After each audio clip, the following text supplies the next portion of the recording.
Gee whiz, isn't it great to talk about Rangers hockey again? Welcome in, everyone, to another live stream here on Rangers Central. And the Rangers blow a 2-goal lead again. And honestly, that is the least of the conversation right now because truthfully, me, none of us give a rat's ass about the fact that they're losing games. I at least don't. You at least shouldn't if you care about their draft status. If anything, I'm more annoyed that they went into overtime in this game and they had a 2-goal lead in the first place. And I'm more mad that Igor Shesterkin, potentially is going to prevent this team from being bottom feeders like they should be, because realistically, they should have lost this game in regulation, but Igor came up with big saves throughout the game, as always. But none of that even matters. What matters is what was said in the post game, which is what prompted me to go live. You have Adam Fox saying interesting comments in the post game. And then on top of that, you have the rumors going around of what the Trocheck return could potentially be. And that's another conversation we'll get into, because am I surprised by the rumored package that Emily Kaplan brought up during the pregame tonight? No, I am not. But is it still frustrating? Yes, it is, because Chris Drury has no idea what the hell he's doing, which that's not breaking news to anyone here. But nonetheless, leave a like on your way into the stream here. Subscribe if you guys are new. It was fun while it lasted watching the USA hockey, USA play hockey, and actually being able to enjoy the sport, because right now I'm back to not wanting to watch the sport for the foreseeable future until 2028, when we get the what's the tournament again? I don't even remember the name of the tournament, the international play that we're getting again. But where do we start? Do we start with the Trocheck thing, or do we start with the Fox thing? I'm thinking we start with the Fox thing because it's interesting. So I want to take everyone back a little bit. And yes, the World Cup of Hockey. That's what it is. Thank you, Matt. I want to take everyone back a little bit to when the Olympic rosters were being announced and everything. And Adam Fox, he was injured at the time, so didn't think too much of it necessarily. Actually, I don't think he was injured at the time they were doing the initial round of rosters, and he didn't make the team, which was interesting. But then he did get injured, so it's like, okay, maybe the Rangers knew something we didn't about his injury. And then all of a sudden, guys are not being able to play in the Olympics, like Seth Jones, and Adam Fox still doesn't make the team. And we hear he's getting closer and closer to being ready, and he doesn't make the team. And we hear the classic damage control with Chris Drury, how he tried to convince Bill Guerin to get Adam Fox on the roster. He tried. And then during the Olympics, I believe it was, you have Mike Sullivan coming out and saying something along the lines, and I'm paraphrasing here. I want to actually find the exact quote if I can, just to paint the picture here a little bit better for why Adam Fox could be feeling how he does. But let's see if I could find it here. Where is the quote? I don't know if I'm going to be able to find it, but nonetheless, it was something along the lines about how, we left the milk drinkers at home or something, and we brought the whiskey drinkers here with us. To say that when you have a guy who was on the cusp of making Team USA, who is a top 3 defenseman in the sport, and if you don't want to say top 3 because for whatever reason this fan base has a weird obsession with hating Adam Fox, I don't know what the hell it is, but top 5 to 10, he's one of the few bright spots on this team, and for whatever reason he gets so much shit, and I don't know why. But you have your coach saying that, which sends a message that, was your GM even serious about getting Fox on the roster? And that fast forwards us to today in the post game, where in the post game, Adam Adam Fox was asked about his future with the Rangers. I don't know who asked the question. I just see the quote from Rangers videos, so I apologize. Um, but the quote is, I'm just trying to focus on this year right now. That's a conversation when we're done playing games. We're just trying to win games. We didn't do that tonight. That's where my focus is right now. You could tell me, you could tell anyone that we're reading too much into this. Spare it. Spare it. Because if he was okay with being here, if he was fine with the Rangers retool, he would have went up there today in front of his locker and said, yeah, it sucks, but I still love being a Ranger. There's a reason I wanted to be here. It's my childhood team. And, I'm bought into the retool. We are in for the Dark Ages 2.0, which, I mean, that, again, isn't breaking news. Matt and I spoke about it how many times on the channel that once Igor put pen to paper, it was fucked from there, and this team was headed into the Dark Ages 2.0. But now that you're seeing stuff like this happen to where your best player, arguably your best player, can't say with certainty he is okay with being here, he's going to ask for a trade. And you know what? I even said it when the letter released that the only hope the Rangers have is being forced into a rebuild, which might force Drury to get fired, where you have the veteran players like an Adam Fox request out of the organization. So I don't know how to feel, because part of me is pissed off that it's got to this point where the general manager is so bad at his job and lies so much that he's potentially getting the best player on the team to request a trade out. But it might be for the better at the same time. But it's funny too, because earlier today I'm seeing all the reports that, Igor Shesterkin and Adam Fox and JT Miller are the untouchables of the team or whatever. And what happens if these guys ask out? What are you going to do, Drury? What are you going to do? But I just, the fact that we're at the point now where guys are requesting out, it's just, how does the message not get any more clear to ownership that something needs to change at the general manager spot? How does that not send a message? Because the fans chanting fire Drury apparently doesn't. The fans booing Drury, which Statboy Steve had tweeted it too, and I'm going to steal his wording here. Imagine your country wins a gold medal and the reception from your fan base, because you're so bad. Imagine being so bad at your job that you were technically part, which, did nothing but got an A on the group project type thing.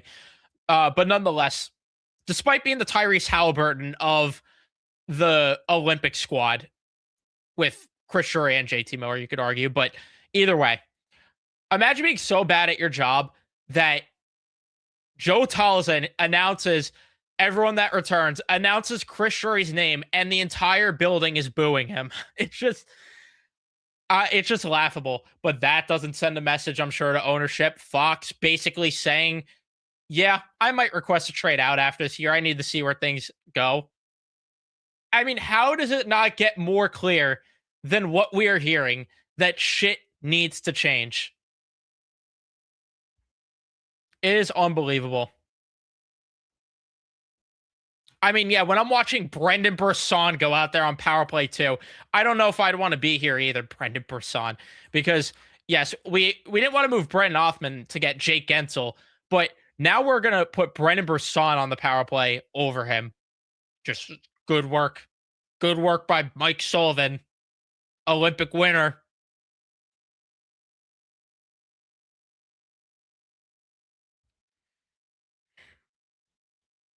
I mean, it is unbelievable how much of a shit show this is. And then you get the Trocheck news today that Emily Kaplan dropped a little bit of a rumor out there that the Rangers and Wild have been talking, which we knew, and the potential return could be something along the lines of Charlie Stremmel, a first round pick, and a young roster player.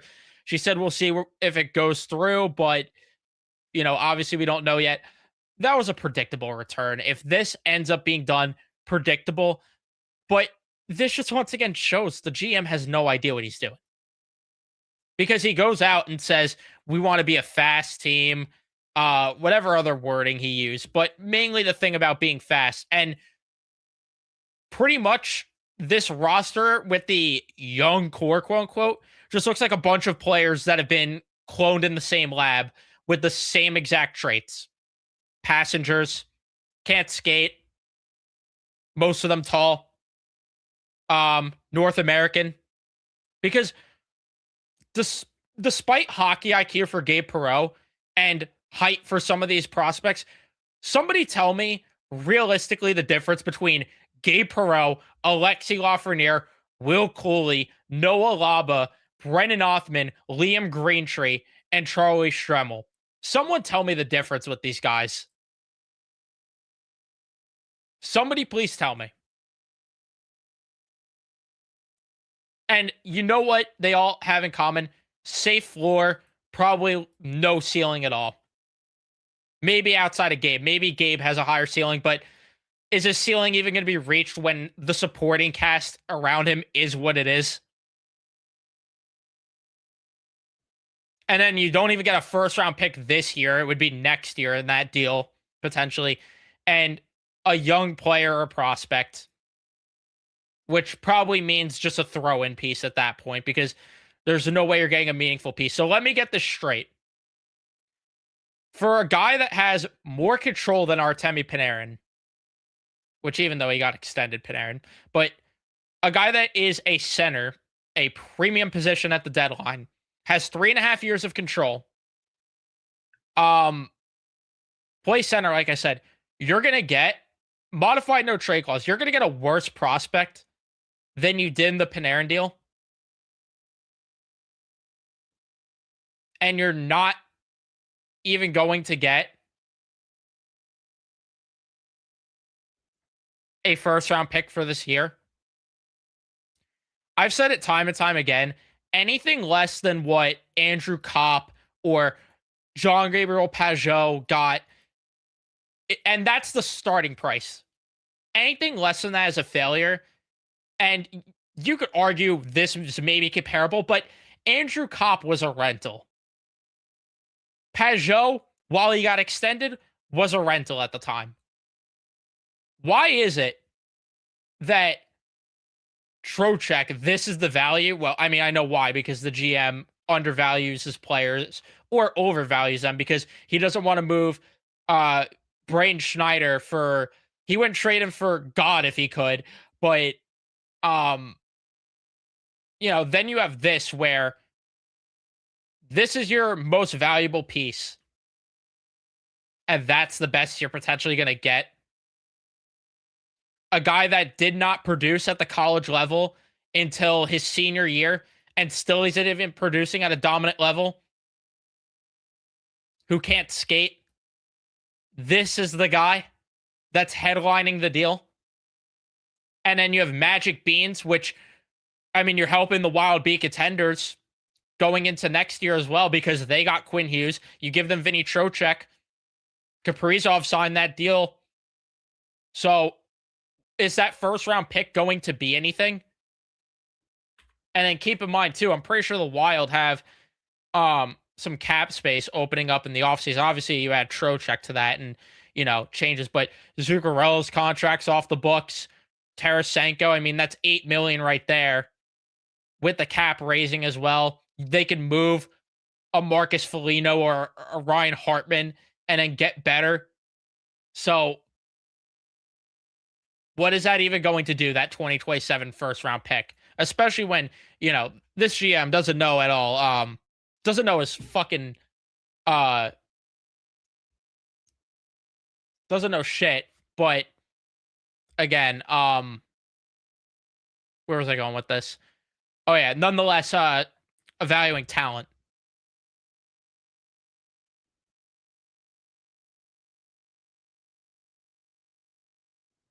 So cool. We got a first round pick for 2027, which might be closer to an early second round pick.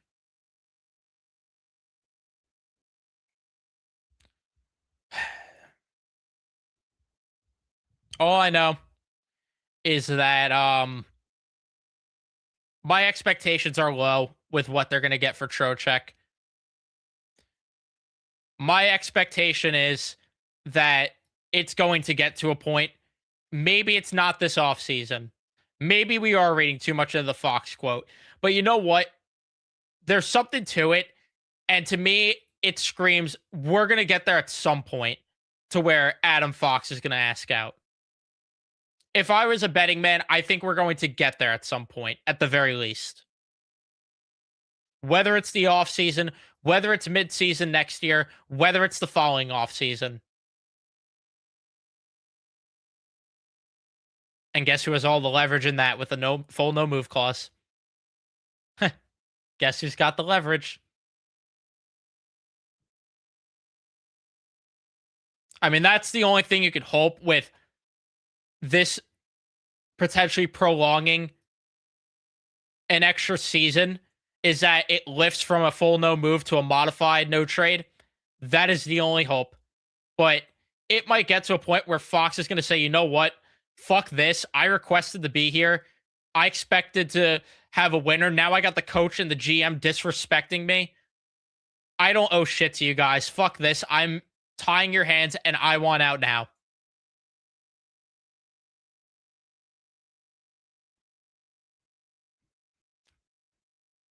All I could say is I am so excited for baseball at this point. Can't do this. Cannot do this. And like I've said time and time again, I don't know with the changes the Mets made if they'll be good or not. I respect that front office for acknowledging, you know what? We weren't winning with these losers. We're making a change. And I could be invested in every pitch at the very least. This crap, because Chris Drury couldn't look in the mirror and say, you know what? We need to make a change. These group of losers are not getting it done. And now that we're in this pigeonhole that he has created himself, I don't give a fuck. But big things coming for the Mets this year, by the way, if anyone is a Mets fan. Matt and I will have an announcement coming at some point relating to Mets content. But absolute shit show. Absolute shit show that we're in.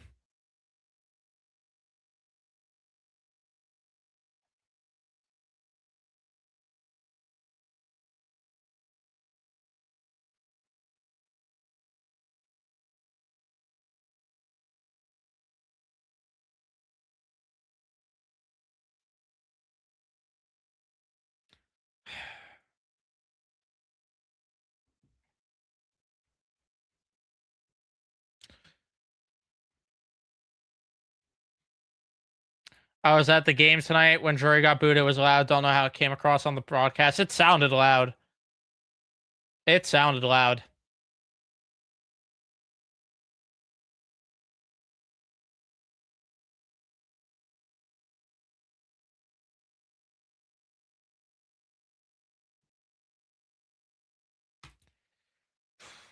I need this too, Cats. For my own sanity, I need this because this team talking about this ain't it.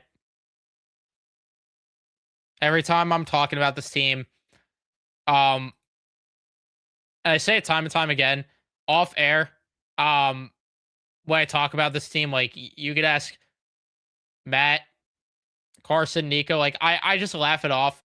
I have a chuckle with them and I don't give a fuck. It's really when I come on these streams and talk about this where I just get so mad because it's I don't know what it is. I just get so much more mad when I talk about this shit. So how about JT Miller in overtime tonight? This guy's hilarious. You had a power play in overtime and you couldn't convert too.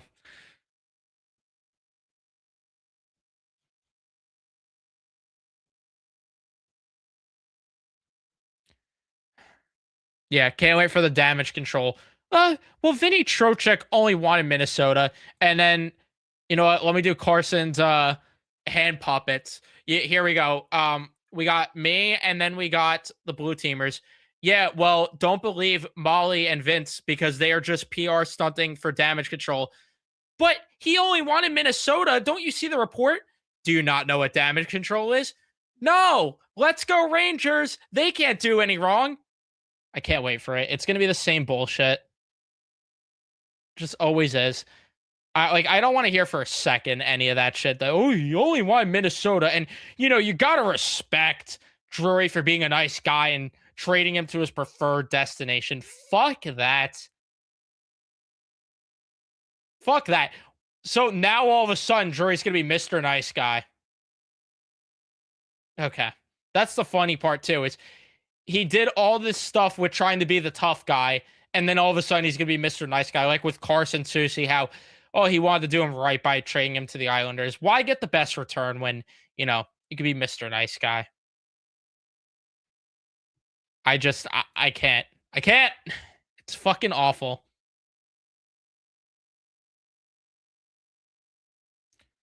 Yeah, I mean, there's nothing to look forward to at all. And while players start asking out, it's going to get worse because at this point, why are guys staying?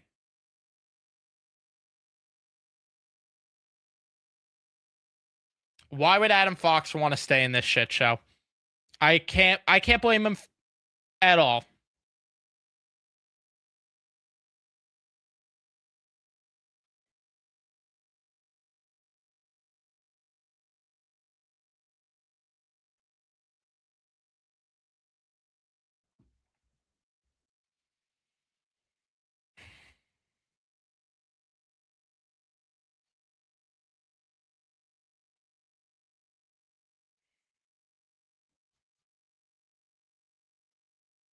I mean, yeah, anyone that goes to games, God bless your soul. The only thing with Mika is the point that Statboy Steven has brought up that the easiest way to get to Sweden because his wife's there a lot during the season. The only problem is getting from New York to Sweden is the easiest way. Like it's more difficult to travel there from anywhere else. Um to where I don't know if he gets moved unless the Devils or Islanders are willing to uh take him.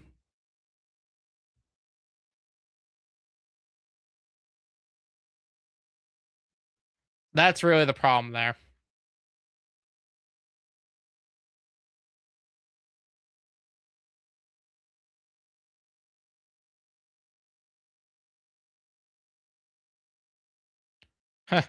You can't believe that? I can't believe I still have this stupid thing on my fucking arm. How do you think I feel? How do you think I feel walking around with that every day on my arm? I gotta wear long sleeves most of the time. I'm embarrassed.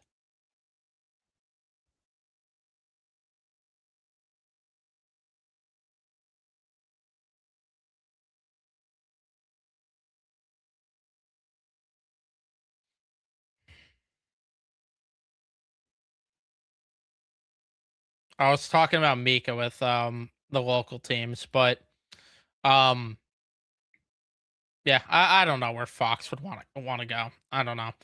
All I know is I'm sure Drury will trade him for the least amount of assets possible.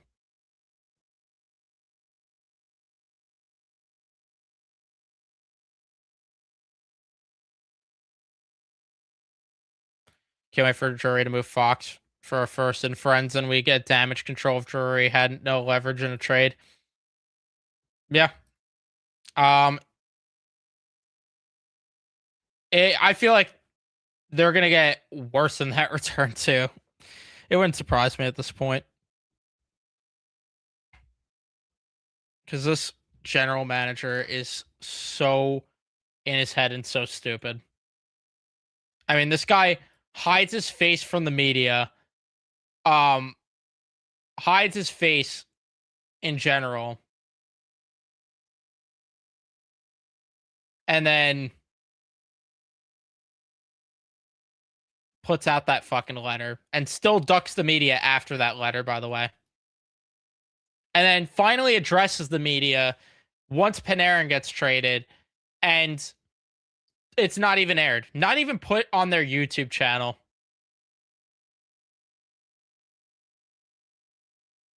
He'll only meet with you if he's behind closed doors.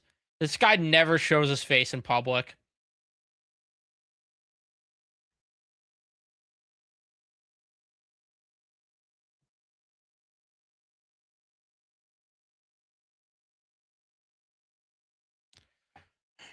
God, at this point, I mean, this is the hope that friggin' Igor requests out, but is anyone going to take that contract? But I mean, Blue Teamers told me that he would have got 11.5 on the open market. So you got to think that means teams would be lining up to get him, right?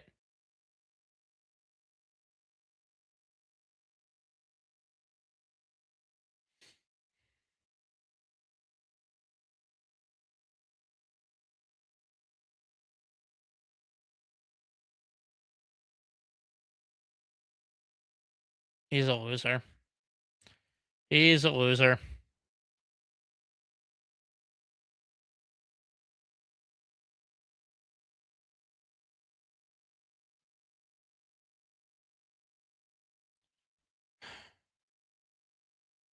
All right. Nonetheless, though, I am going to wrap it up here. I didn't plan on being live for long either way. I just wanted to vent about this Adam Fox thing, vent about the Trocheck rumors, which I'll have more time to vent about both things, um, especially the Trocheck thing, since that trade's probably going to happen. I expect to. I wouldn't be surprised if I wake up tomorrow to see Trocheck to the Wild for that exact return that I just said before. But nonetheless, this team's fucked. Dark Ages 2.0. Go go get ready for Mets content. Like I said, Matt and I have an announcement coming on our Mets channel, Mets Central. Um so yeah. See you guys there. Or in the next one. I don't even know how to end this at this point. I am just so pissed off with this team though. But yeah. Fuck you, Drury.